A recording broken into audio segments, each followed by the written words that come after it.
జగిత్యాల జిల్లా ధర్మపురి నియోజకవర్గం ధర్మపురిలో ఇటీవల పునఃప్రారంభించిన సంస్కృతాంధ్ర కళాశాలను శుక్రవారం రోజున ప్రభుత్వ విప్ ఎమ్మెల్యే అడ్లూరి లక్ష్మణ్ కుమార్ పరిశీలించారు. ఈ సందర్భంగా కళాశాలలో కొనసాగుతున్న పనుల పురోగతిపై అధికారులను వివరాలు అడిగి తెలుసుకున్నారు.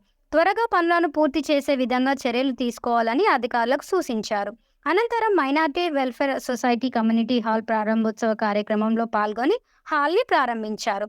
ఈ సందర్భంగా ఎమ్మెల్యే మాట్లాడుతూ, 2 పోస్టులు మీరు తీసుకుపోండి అంటే లక్ష్మణ్ కుమార్ ఒకటే అన్నాడు, నువ్వు అక్కడ ఎమ్మెల్యే నువ్వు కాదు, నువ్వు కేవలం జిల్లా పరిషత్ చైర్మన్, దర్బారానికి జడ్పీటీసీ అయినావు, అక్కడ జడ్పీటీసీ అయితే చైర్మన్ అయినావు అంటే సార్ ఓడడం గెలవడం అని దేవుడు దయ సార్. కానీ ఓడినా నా ధర్మపురి ప్రజలు సార్, మా మైనార్టీ సోదరులు ఖచ్చితంగా మా బొద్దు ఇవ్వాలని చెప్పేసి ఆ రోజులో ఆ ఉర్దూపురం సంబంధించినటువంటి టీచర్ తీసుకొచ్చే విషయంలో పట్ల నేను బాధ్యతతో ఆ రోజు నిర్ణయం తీసుకున్నా. మరి అదేవిధంగా ఈరోజు ఇంత పెద్ద రాష్ట్రంలో పట్ల తెలంగాణ రాష్ట్ర ప్రజానీకమంతా మార్పు కోరుకొని గౌరవ ముఖ్యమంత్రి గారు రేవంత్ రెడ్డి గారు మీ అందరి దయతో వారికి అవకాశం ఇచ్చి, మీ అందరి అభిమానంతో దయతో మీ లక్ష్మణ్ కుమార్ గారు నాకు అవకాశం ఇచ్చినప్పుడు కష్టపడి కిందికి వెళ్ళి వచ్చిన బాయ్ సాబ్. ఎన్నో ఇబ్బందులు ఎదుర్కొన్నాం, ఎన్నో కష్టాలు ఎదుర్కొన్నాం. ఒకటే పార్టీ నమ్ముకున్నాం, ఒకటే జెండా నమ్ముకున్నాం. ఎన్నడూ పార్టీ మారలే, ఎన్నడూ జెండా మారలే. ధర్మంగా ఎన్ని కష్టాలు ఎన్ని అవమానాలు భరించినా, ఎంతోమంది అవహేళన మాట్లాడినా కూడా ఇప్పుడు కూడా వెనుకబడలే. ఆ కాంగ్రెస్ పార్టీ జెండా పుట్టాన పట్టుకొని మిమ్మల్ని పట్టుకున్నాను, ఇక్కడ ప్రజలు నమ్ముకొని మీ ముందుకు వచ్చిన మీరు నన్ను ఆశీర్వదించిండు.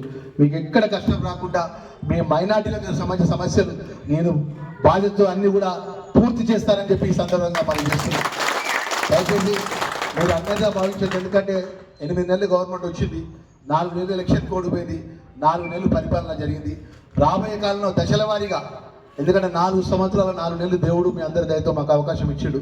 మళ్ళా దేవుడు చల్లగా చూస్తే, మీరు చల్లగా చూస్తే మేము ఉంటాం కావచ్చు. కానీ ఏదేమైనా మీ లక్ష్మణ్ కుమార్ అన్న, మీ కుటుంబ సభ్యుడు, మీ అన్న ఎక్కడ కూడా మీరు ఇబ్బంది పడదు. మొన్ననే నేను ముఖ్యమంత్రి గారితో మాట్లాడి మా మైనార్టీకి సంబంధించినటువంటి ఏదో పాఠశాల ఉందో ఒక ప్రైవేట్ బిల్డింగ్లో ఉంది, మా పిల్లలందరి దగ్గర పోయినాం. అందరూ కూడా మా ధర్మపురి నియోజకవర్గానికి సంబంధించినటువంటి మైనార్టీ సోదరి మన చిల్లలు మా బిడ్డలు ఉన్నారు. చిన్న చిన్న అరకొర గదులు ఉన్నాయి, ఇబ్బంది ఉన్నాయి. నేను ఈ విషయాన్ని నెక్స్ట్ డే ముఖ్యమంత్రి గారి దృష్టికి తీసుకెళ్ళినా. ఒకటే మాట అన్నాడు శ్రీధర్ బాబు గారు, నువ్వు మైనార్టీకి సంబంధించి కాదు, అన్ని హాస్టల్కి ఇంటిగ్రేటెడ్తోని 25 ఎకరాల భూమిని కూర్చుకో, కోట్లాది రూపాయలకి ఫండ్స్ ఇచ్చే బాధ్యత నాదని చెప్తే 25 ఎకరాల భూమిని మైనార్టీలకు సంబంధించిన పక్కా బిల్డింగ్ అంటే షాల్స్తో బిల్డింగ్, పిల్లలకి ఏదైతే హాస్టల్ ఎట్లా ఉండాలంటే కార్పొరేట్ లెవెల్లో హాస్టల్ ఉండే విధంగా ఆ బిల్డింగ్ నమూనాలు తయారు చేసి ప్రభుత్వానికి నివేదిక ఇవ్వడం జరిగింది. ఎందుకంటే మా మైనార్టీ పిల్లలు కానీ ఇంకా ఇతర స్టూడెంట్స్ కానీ అందరూ కూడా అన్నదమ్ములాగా ఒక ఇంటిగ్రేటెడ్ హాస్టల్ ఏర్పాటు చేస్తున్నందుకు రాష్ట్ర ప్రభుత్వం ముఖ్యమంత్రి గారు రేవంత్ రెడ్డి గారు వారి ఆలోచన విధానం ఏంటంటే తెలంగాణ ఉన్న ప్రజలు, అన్ని వర్గాల ప్రజలు కూడా కలిసిమెలిసి ఉండాలి. హిందూ, ముస్లిం, మైనార్టీ, క్రిస్టియన్ అందరూ కలిసిమెలిసి ఉండే విధంగా పెద్ద ఎత్తున సుమారు 25 ఎకరాల భూమిని వారి ప్రతిపాదన ఇచ్చి పంపించమన్నారు. ప్రతిపాదన కూడా 45 గంటల్లో జిల్లా కలెక్టర్ ద్వారా ముఖ్యమంత్రి కార్యాలయానికి ఇవ్వడం జరిగింది. మరి ఆ విధంగా మేము పనిచేసే విధంగా ముందుకెళ్తున్నాం మీ అందరి దయతో అని చెప్పి మరొకసారి మనం చేసుకుంటూ, ఎంతో ప్రేమతో ఎంతో ఆప్యాయంతో లక్ష్మణ్ కుమార్ మా అన్న అని చెప్పి పెద్ద పెద్ద షాలు వేసిండు, పెద్ద పెద్ద దండలు వేసిండు. ఎందుకంటే సంవత్సరం క్రితం సీదా లక్ష్మణ్ కుమార్, సంవత్సరం తర్వాత మీ అందరి దయతో ఎమ్మెల్యే అయినా, గవర్నమెంట్ విప్ అయినా, ముంగడ పోలీసు ఎస్కాట్ అంటే అదంతా మీరు ఇచ్చిన దయ, మీరు ఇచ్చిన ఓటు, మీరు ఇచ్చిన అన్నం, అది నేను ఎప్పుడు మర్చిపోను.